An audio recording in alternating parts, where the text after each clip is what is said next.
నిన్నటి రోజున మహా న్యూస్ కార్యాలయంపై జరిగినటువంటి దాడిని పూర్తిగా ఖండిస్తూ ఉన్నాం.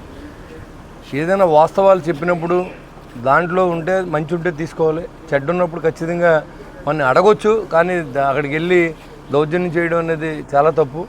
మరి ఇది ఇలాంటి దాడుల్ని జనసేన పార్టీ తీవ్రంగా ఖండిస్తూ ఉంది. ఆల్రెడీ పవన్ కళ్యాణ్ గారు తెలంగాణ గవర్నమెంట్తో కూడా మాట్లాడి యాక్షన్ తీసుకోమని కూడా చెప్పడం జరిగింది. ఎందుకంటే ఒక మీడియా సంస్థ మీద, మీడియా అధిపతి మీద స్వయంగా అధిపతిని కొట్టాలనే ఆలోచన చాలా దుర్మార్గం.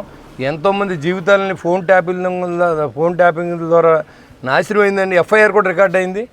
దాన్ని ప్రెస్లో చెప్పడం తప్పుగా భావించినందుకు ఆ బీఆర్ఎస్ పార్టీ వాళ్ళ సంస్కారానికి వదిలేయాలి. ఇలాంటి దాడులు మళ్ళీ జరిగితే ప్రజల నుంచి వ్యతిరేకతన్న ఆలోచన ఖచ్చితంగా ఉండాలి.